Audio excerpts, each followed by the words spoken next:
자, 오늘도 말씀을 통해서 같이 함께 은혜를 나누도록 하겠습니다. 계속되는 말씀, 하나님의 이 심판이 더 확대되고 확산되는 사건을 우리가 보게 되는데, 우리가 17장과 18장과 바로 이 19장까지가 7대접의 하나님의 심판을 우리가 확대해서 보여주는 말씀이 된다 하겠습니다.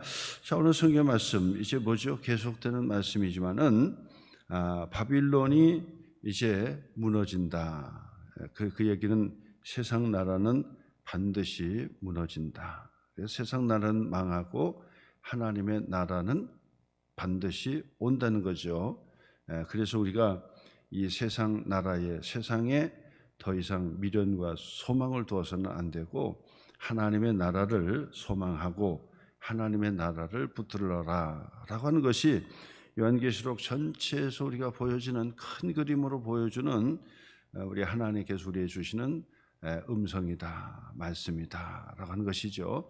그래서 우리는 세상의 나라 반드시 무너지게 되어 있다 하는 것이죠. 하나님께서 바로 7 나팔을 불기 시작했고, 그리고 7 대접을 땅에다 부어 쏟아 붓게 되는 바로 이 마지막 때에 우리는 이 나라의 소망을 두지 않고 하나님의 나라를 소망하는 그런 성도가 되어야 된다. 그래서 반드시 우리는 천국에 대한 소망을 가지고 사는 자가 되어야 한다라고 말씀하는 것이 요한계시록의 큰 그림의 말씀도 되지만은 사실 성경 전체의 말씀도 되는 거죠. 아담 이후에 바로 이 에덴 동산을 회복하려고 하나님께서 회복해 주시는 은혜의 언약을 베풀어 주신 거죠. 그래서 결국은 하나님의 나라를 회복하는 것이 바로 이 성경이 우리에게 가르쳐 주는 것입니다. 원래 하나님께서 우리를 하나님의 형상대로 지어주셨으나 죄로 말미암아 타락을 했고, 그리고 다시 예수 그리스도를 통해서 회복해 주셔서 하나님의 나라를 완성해 주는 것, 이것이 성경의 세계관이고 성경의 큰 바로 이 뼈대가 된다라고 하는 말씀도 여러분에게 같이 드립니다. 성경의 뼈대가 그런 거예요. 그래서 이 세상은 바로 이 죄로 말미암아 이 타락한 세상에 우리가 나그네처럼 머무는 곳이 된 것이죠. 그러나 세상 사람들은 여전히 회개하지 않고 주님께로 돌아오지 않는다. 그러면 결국 마지막 때에 지옥불로 던져지게 되고 영생토록 지옥에서 고통을 받게 되는 바로 그 끔찍한 심판이 이어지게 되는 것이다. 그러나 예수님을 믿고 구원받은 하나님의 자녀들은 똑같이 영생을 해도 주님과 함께 바로 이 생명나무의 실과를 먹으며 영생하는 하나님의 축복을 얻게 되는 것이다. 그러니 세상이 뭐 몇천 년 지났다 할지라도 순식간이고 하나님의 시간으로 본다면 바로 이 눈 깜짝 하는 그 찰나의 시간밖에 되지 않아요. 영원한 시간 속에 보면은 아무것도 아닌 그런 시간이라고 볼 수가 있습니다. 이처럼 우리가 한평생을 우리가 살면서 하나님의 나라를 소망하라라고 하는 것입니다. 세상의 나라는 무너진다는 거죠. 반드시 멸망을 당하게 돼 있다. 오늘 성경 말씀 그죠? 1절 말씀부터 보니까 이 일 후에 다른 천사가 하늘에서 내려오는 것을 보았다. 그런데 큰 권세를 가졌더라. 큰 권세를 가진 다른 천사지요. 그의 영광으로 땅이 환하여지더라. 그의 영광으로 세상을 환하게 어두움을 몰아내고 환하게 비추었다는 거지요. 자, 그러면서 2절 말씀 보니까 힘찬 음성으로 외쳤다. 힘찬 외침으로 음성으로 외치기 시작했다. 하나님의 전령 역할을 하는 천사다라고 말씀을 드릴 수 있죠. 하나님이 부리는 천사, 말씀을 전하는 전령이라고 볼 수가 있겠죠. 근데 그 소리가 뭐냐? 오늘 성경 보니까 2절 표시 한번 해보시고요. 무너졌도다 무너졌도다 무너졌도다 큰 성 바빌론이여. 이런 음성이 들리는 거죠. 그리고 귀신의 처소, 다 바빌론이여, 바빌론 성은 귀신의 처소였다. 각종 더러운 영이 모이는 곳과 각종 더럽고 가증한 새들이 모이는 곳이 되었도다. 그러니까 세상은 공중 권세 잡은 사탄이 마귀를 부리고 그리고 이 세상을 지배해 갔는데 아주 더러운 영, 각종 더러운 영으로 가득가득 오염됐고 부패한 곳이다. 이제 그렇게 말씀을 드릴 수 있습니다. 그래서 마귀가 있는 곳에서는 항상 더럽다. 더럽고 냄새나고 바로 그런 것이 바로 이 마귀가 거하는 곳입니다. 그리고 마귀는 항상 화려한 것처럼 보이지만은 그러나 그 화려한 속에 아주 그 음행이 거기에 도사리고 있다라고 하는 것이 바로 이 성경이 우리에게 가르쳐주는 말씀이 되는 것입니다. 자, 그래서 계속 읽어보겠습니다. 그 음행의 진노의 포도주로 말미암아 만국이 무너졌도다. 사실 이 바빌론 성은 온 세상 전체를 가리키는 거죠. 만국이 무너졌으며 또 땅의 왕들이 그와 더불어 음행하였다. 그죠? 권력, 정치, 권력을 가진 자들은 바로 이 음녀의 손에 붙들려 가지고 결국 이 붉은 용에 그 붙들려서 붉은 용을 타고 있다 그러죠. 붉은 용을 타고 있다. 그래서 많은 사람을 현혹하고 유혹하고 그다음에 미혹하는 거죠. 미혹하지만은 그러나 바로 이 세상의 세속에 바로 음행하고 그리고 결국은 망하게 되는 사건을 계속해서 말씀하고 있습니다. 땅의 상인들도 그 사치의 세력으로 치부하였도다 하더라. 그래서 상인들은 경제죠. 경제의 그 모든 이 세력, 경제 활동하는 모든 이들도 보면은 그것으로 인해서 더 하나님을 섬기고 그 경제로 인해서 하나님을 더 잘 섬기고 하면 얼마나 좋아요. 그런데 그렇지 않고 그 경제로 인해서 결국은 더 사치하게 되고 그리고 그것에 자기 만족에 빠져버리는 그런 일들이 일어나게 된다 하는 사실인데요. 그러면 그 사람들의 특징이 뭐냐? 바로 이 멸망하는 그들의 특징이 뭐냐? 오늘 성경 바로 그 6절 말씀부터 또 보면은요. 그가 준 그대로 그에게 주고 그 행위대로 갑절을 갚아주고 그가 섞인 잔에도 갑절이나 섞여 그에게 주라. 그가 7절부터 보세요. 그가 얼마나 그들이 바로 이 바빌론 성에 거하는 멸망을 받는 자들의 특징이죠. 7절 보니까 어떤 사람이요?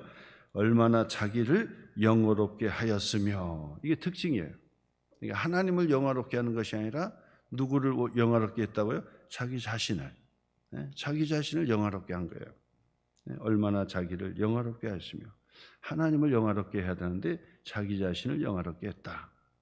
이게 특징이죠. 그 다음에 사치하였든지, 그죠? 사치했다는 거죠. 사치. 그것은 결국 그것으로 인해서 결국 자기 자랑에 빠지고 그리고 자기 의를 내세워 버리고 그러면서 과도한 그런 그 삶을 살아낸 것을 보게 됩니다. 그만큼 고통과 애통함으로 갚아주라 그랬단 말이에요. 그러니까 이 사치했다 특징이고, 그 다음에는 그가 마음에 말하기를 무슨 말 한다고요? 나는 여왕으로 앉은 자요 과부가 아니라 그런다고요. 그렇게 마음으로 고백하는 거죠. 마음으로 생각할 때 어떤 특징이 있다고요? 나는 여왕으로 앉은 자요 과부가 아니라 이런다는 거예요. 자, 그러면 나는 여왕으로 앉은 자다. 그게 무슨 말이죠? 앞에서 얘기했죠. 바로 이 큰 음녀가 바다 위에 앉아가지고 결국 그 붉은 용을 타고 있었다. 그렇죠? 붉은 용을 타고 있었다. 그러니까 이 세상의 권력을 얘기하는 거죠. 세상의 권력. 그러면 이 붉은 이 음녀, 큰 음녀는 바로 이 붉은 용을 탄 바로 이 세속의 정치 권력을 얘기한단 말이에요. 자, 그러면 나는 여왕으로 앉은 자다라고 하는 이야기는 뭐냐면 스스로 자기가 높아져 가지고 자기가 통치하는 자로, 자기가 통치하는 자로 내가 왕이지, 내가 주인이지라고 하는 자기 왕 노릇, 자기 주인 행세를 했다라고 하는 것을 말씀을 드리는 거예요. 자, 우리가 신앙생활 처음 시작의 고백이 뭐죠? 처음 시작의 고백이 뭐예요? 일단 회개해야지요. 그리고 회개하고 예수님을 뭐라고 고백하는 거예요? 나의 주가 되시고 나의 왕이 되신 하나님이시여. 그죠? 나를 대신하여 십자가에 죽으신 것을 내가 믿고 예수님을 영접합니다. 그래서 바로 나의 바로 왕이 되시고 주인이 되십니다. 이런 고백을 하는 거예요. 그죠? 그게 신앙생활이에요. 그러니까 신앙생활을 처음 시작부터 마지막까지가 뭐냐면 절대로 자기 자신이 왕 노릇하면 안 되고 주인 노릇하면 안 된다. 제가 계속해서 철칙처럼 제가 말씀을 드리는 거죠. 철칙이죠. 이게 바로 이 장로교회의 바로 주권 사상이라고 하는 것이 바로 그죠. 주권 사상이라는 뭐죠? 하나님이 주권을 갖자, 주인의 권세를 가졌다. 그리고 만왕의 왕이시고 통치하신다. 이것이 바로 이 켈빈의 유명한 하나님의 주권 사상 그리고 주권 의식을 우리에게 가르쳐 주는 거 아닙니까? 주권 사상. 켈빈의 핵심 교리. 성경의 전체가 처음부터 끝까지 하나님은 만왕의 왕이 되시고 그리고 주가 되신다. 그게 얘기하는 거예요. 그 얘기를. 그게 바로 이 성경 전체죠.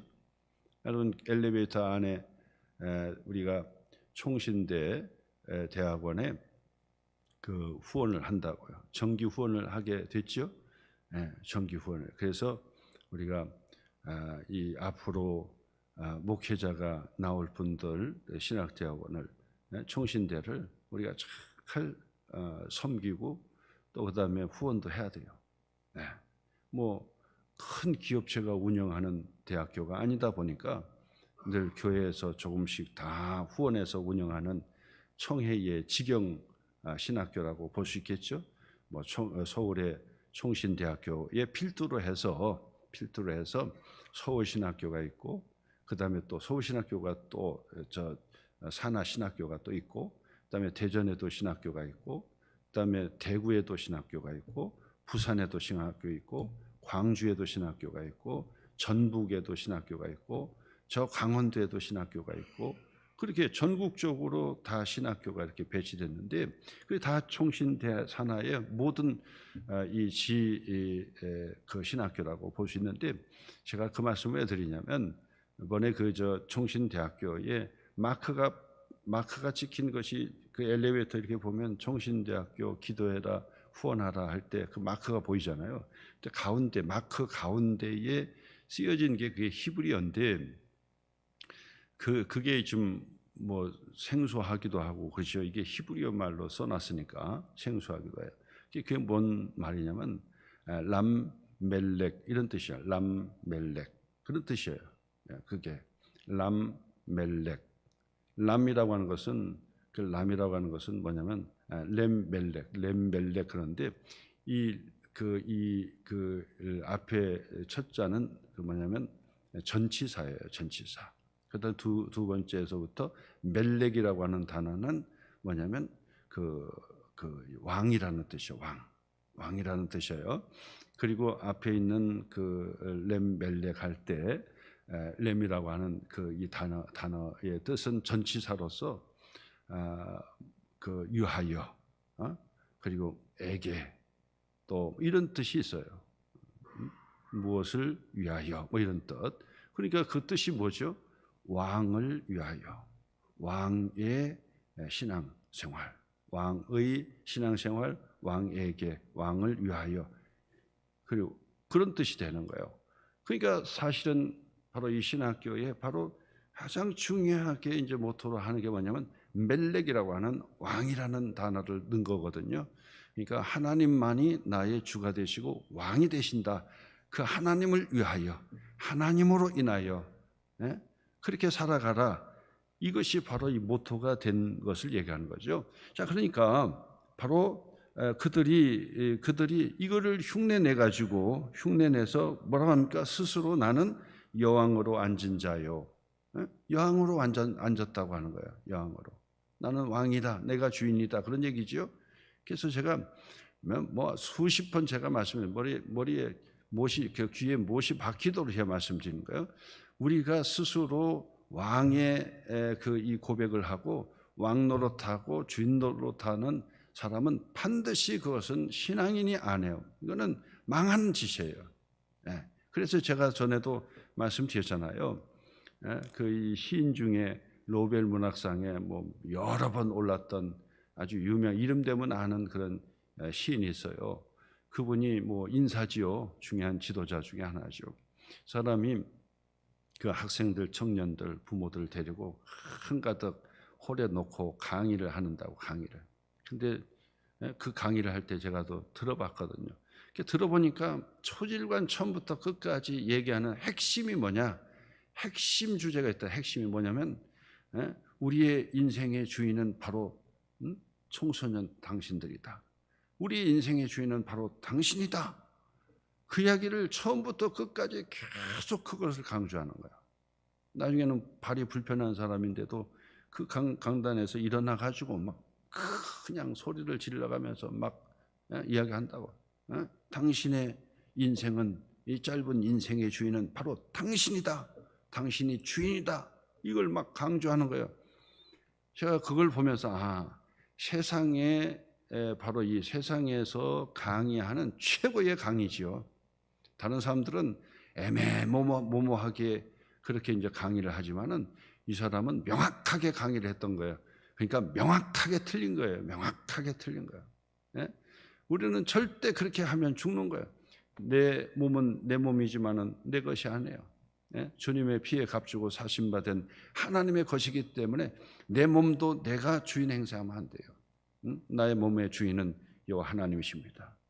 그러니까 여호와 하나님이 내 몸의 왕이 되십니다. 그러니까 우리는 어떻게 하니까요? 우리께 어떻게 고백하고 기도합니까? 나를 통치해 주세요. 나를 다스려 주세요. 나를 인도해 주세요. 그런다고. 아니, 내가 주인이면 내가 통치하고 내가 다스리고 내가 인도하면 되잖아요.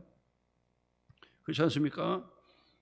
모세와 이스라엘 백성들이 40년 동안 광야에 있으면은 그곳에 왕이 모세면 모세여 나를 다스려 주세요. 통치해 주세요. 나를 인도해 주세요. 그러는데 그렇게 하지 않잖아요. 여호와 하나님께서 불기둥 구름기둥으로 나를 인도해 주세요. 나를 보호해 주세요. 나를 통치해 달라. 그렇게 얘기하잖아요. 이게 신앙의 기본이에요. 기본. 신앙의 기본이 기본 중에 기본이 그거예요.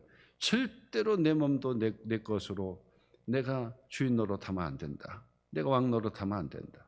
반드시 그건 죽는 거예요. 죽는 거. 신앙 안에서 은혜를 받고 성령 충만 받으면 그냥 자기를 죽여버리는 거, 죽는 거예요. 그러니까 그냥 성령의 강한 은혜를 받아보세요. 성령의 은혜를 강하게 받아보면 그냥 나를 죽이는 거예요. 내가 죽는 거예요. 그러니까 내 안에 주께서 사신 것이라. 이제 내가 산 것 아니요. 이제 내가 사는 것도 아니요. 내 안에 주님께서 사신 것이라.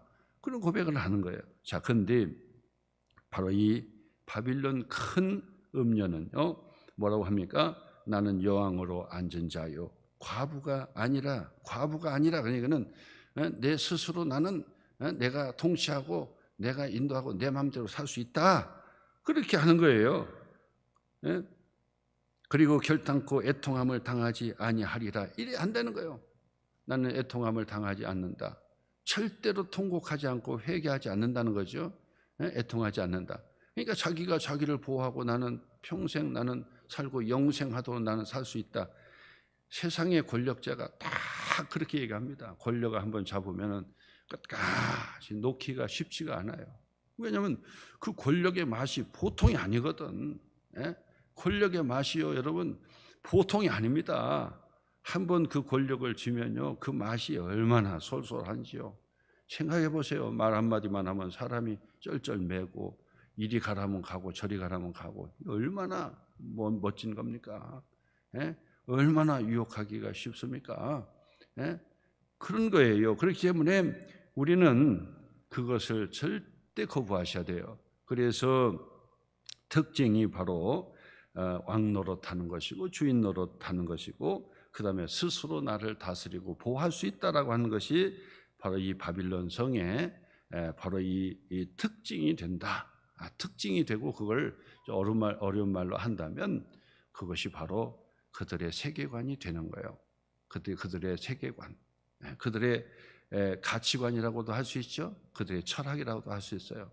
그렇게 사는 것이 그들의 가치관이고 철학. 그러니까 아까 말씀드렸던 대로 그 이 시인이 얘기했던 1시간 동안 내내 막 소리 입에 거품을 물고 당신의 인생의 주인은 당신이다고 막 그렇게 얘기를 하는데 그 사람들이 뭐 얼마나 자부심이 생기겠어. 그래, 내 인생 한 번 사는 인생 내 멋대로 사는 거야. 부모 말도 안 들어. 내가 누구 말을 들어. 나는 내가 소신대로 내 평생을 나는 자아실현을 하면서 평생을 내가 살 거예요. 그죠? 자아실현이라는 것도 얼마나 많이 나오는 얘기입니까? 자아실현, 자아를 실현한다. 그게 바로 욕구 중에 아주 최고 높은 단계의 욕구 아닙니까? 그렇게 산다. 그렇게 사는 것이 세상의 가치관이에요. 세상의 세계관이고 그런 세계관이에요. 그런데 오늘 성경의 그 말씀이 가장 중요한 본문입니다. 가장 중요한 본문, 놓치기 쉬운 가장 중요한 본문이에요. 한번 보시겠습니다. 4절 말씀 표시해 보세요. 4절. 지금 이 이야기를 하려고 지금 계속해서 말씀드린 거예요. 이 이야기를 하려고. 4절 표시해 보세요. 또 내가 들으니 하늘로부터 다른 음성이 나서 이르되 무슨 음성이 났죠? 내 백성아, 내 백성아. 하나님의 백성들이 얘기하는 거죠. 구원받은 하나님의 백성들. 내 백성아 어떻게 하라고요? 거기서 나오라. 이것이 중요한 거예요. 이것이 거기서 나와라. 거기가 어디지요? 무너져가는 바빌론에, 무너져가는 바빌론 성에서 거기서 나오라는 거예요. 그러면 그 세상의 바빌론의 성이 어디입니까? 거기서 나오라. 바로 이 바빌론 성의 철학이고 바빌론 성의 가치관과 세계관에서 벗어나서 바로 그 하나님의 말씀의 세계관으로 나오라. 지금 그 얘기하는 거예요. 나오라는 거예요. 나오라. 거기서 나오라. 거기 표시해 보세요. 나오라. 거기서 나오라. 그 나오라는 얘기는요. 그게 교회란 얘기예요. 교회란 얘기. 교회가 에클레시아라고 한다고요. 교회가 에클레시아. 그럼 에크가 뭐냐면 밖에서부터 레시아 나오라는 거예요. 그게 교회예요. 그러니까 세상에 나가가지고 바빌론 성의 가치관으로 살지 말고 바빌론 성의 세계관으로 살면 결국은 망하는 거야. 그러니 거기에서 나와서 교회로 들어와서 말씀의 세계관으로 살아라. 네 인생에 네가 주인이면 너는 항상 혼란하고 너는 마지막 인생이 끝장날 때 지옥에 가는 거야. 한번 생각해봐. 내 자신이 내가 주인이면은 내가 다스리고 통치하고 내가 다 해야 되는데 네 심장 폐부를 네가 볼 수 있어? 뭐 할 수 있어? 의사도 다 몰라요. 그게 어떻게 주인이요? 주인이면 다 알아야 되는데 주인이면 보장해 줄 수 있어야 돼. 책임질 줄 알아야 되잖아요. 주인이 책임질 줄 아는 게 그 주인이지. 주인 행세를 하는데 책임도 못 져. 그럼 어떻게 주인이에요? 그게 그렇잖아요. 주인이면 책임질 줄 알아야 된다고.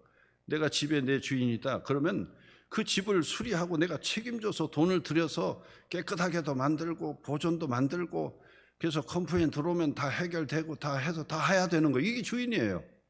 그게 주인이에요. 그렇지 않습니까? 근데 그거 못하면 어떻게 됩니까? 그거 못하면 팔아야 되고 그거 못하면 결국은 뭐죠? 부도 처리가 돼가지고 경매로 넘어갈 수밖에 없죠. 그렇잖아요. 근데 이것을 더 확장적으로 생각해요. 내 인생의 주인이 나라고 한다면 내가 병들면 내가 뜯어 고치고 다 할 수 있어야 되잖아요. 그건 못해요. 어떻게 주인이야? 그러니까 죄송하지만은 사람들에게 자꾸 주인의식을 넣어주는 그 강의는 그거는 정말 독약을 주는 거예요. 독약을. 제가 그걸 딱 보면서 그때 몇 번 제가 설교도 말씀드렸잖아요. 야, 저거 위험한 얘기를 계속한다. 예? 웬걸요. 자기도 성추행으로 걸려가 지금 이름도 못 나오고 있어요. 지금 그런 상황이에요. 이게 주인입니까, 그게? 그래서 세상에 바로 그런 거예요. 그래서 거기서 나와라. 이 교회예요, 교회. 교회 사명. 거기서 나오라는 거예요. 무너지는 세상의 공동체에서 빨리 교회로 나오라는, 교회로 나오라. 교회로 나오라. 세상의 방식대로 살면 안 된다. 자아 실현하려고 살면 안 돼. 자아를 죽이고 내 안에 그리스도를 영접하고 그리스도를 모셔드리고 네가 네 인생을 다스리려고 하면 안 돼. 절대 너는 영원토록 다스리지 못해. 그러니 너를 진짜로 다스린 진짜 백이 주인, 그죠? 진짜 주인을 만나야 된다. 진짜 주인을 만나라고 하는 것이 교회예요. 그래서 거기서 나오라. 요런 단어가 중요한 거예요. 요런 단어가. 요걸 기억하셔야 돼요. 거기서 나오라. 그의 죄에 참여하지 말고 그가 받을 재앙들을 받지 말라. 요게 중요한 거예요. 제가 늘 말씀드리지만 요한계시록의 말씀에서 헛다리 잡고 자꾸 딴 쪽으로 빠지지 말고 정말 중요한 것이 무엇인지를 찾으셔야 되는데 바로 이런 본문을 찾으셔야 돼요. 4절에. 그래서 나와라. 그 교회의 사명도 반드시 가가지고 야, 세상 방식대로 따라 살면 안 돼. 들어와. 교회로 와서 말씀으로 세계관을 살아야 돼. 그렇게 얘기해야 되는 거예요. 야, 세상 나라는 반드시 망해. 방주로 들어와야 돼. 방주는 하나님께서 다 보여주시는 거예요. 방주로 들어와. 세상 방식대로 살지 말고 방주로 들어와서 하나님의 주권에 맡기고 진짜 주인 되신 주님 앞에 고백하면, 진짜 주인을 고백하면 거기에 자유함을 얻게 되는 것이다. 그래서 진리를 알지니 진리가 너희를 자유케 하는 것이지 나는 자유인이라고 선언한다고 자유인이 되는 게 아니에요. 전에 광고의 시간에 그러죠. 나는 자유인이다. 내 멋대로 살겠다는 거죠. 나는 자유인이다. 광고가 나왔어요. 내 멋대로 내가 산다고 내 멋대로 자유인이 될 수 있을 것 같습니까? 절대로 못 되는 거예요. 항상 속박이 되는 거예요. 근데 진짜 자유를 얻으려면 어떻게 하느냐? 진짜 주인을 만나야 돼. 진짜 주인. 그래서 진리 안에서 진짜 주인 되신 예수 그리스도 안에서 자유를 얻는 거예요. 그래서 청소년기 때도 방황할 때도 진짜 주인을 못 만나니까 방황을 하는 거예요. 진짜 주인을 만나면 인생의 가치관과 세계관이 딱 세워지는 거예요. 그때부터 야, 이제 하나님께 영광을 돌리는 삶을 살아야 되겠다. 진짜 주인을 우리가 섬겨야 되겠구나. 그러면 진짜 주인은 나를 다스려 주시고 인도해 주시고 어디를 가든지 무엇을 하든지 우리가 책임져 주시는구나. 그 주인이 책임져 주는 거예요. 주인이. 주인이 책임져 주는 거예요. 부모가 자녀 주인일 수 있습니까? 그럼 책임져 줘야 되잖아요. 어느 정도까지 책임져 주지 다 인생을 책임져 주지도 못하고 책임지려고 나서는 순간 더 망쳐버려요. 더 망치지요. 그 우리가 경험하는 거잖아요. 그러니까 내가 주인이 아니야. 진짜 주인을 만나게 해줘야 되고 진짜 주인이 다스려서 하나님 아버지 우리의 자녀들은 하나님의 주인이 하나님의 것입니다. 그러니 하나님이 긍휼히 여겨주세요. 책임져 주세요. 저도 그렇게 기도할 수밖에 없어요. 저도 그래요. 제가 나서는 순간 망쳐버려. 그렇죠? 부모가 나서는 순간 망쳐버려. 나서지도 못해. 방치할 수도 없어. 그렇다고 해서 주관할 수도 없어. 이래도 많고 저렇게도 망치는 거예요. 그러니까 하나님께서 긍휼히 여겨주세요. 하나님의 주인이 하나님이시지 않습니까? 하나님께서 책임져 주세요. 이렇게 기도할 수밖에 없다는 사실입니다. 오늘 여러분 다시 한번 이 말씀 기억하셔서 나오라. 이게 전도고 우리가 반드시 세상의 가치관을 버리고 말씀의 세계관으로 다 붙들고 사셔야지만이 하나님의 통치를 받을 수 있다는 사실을 기억하시기를 바랍니다.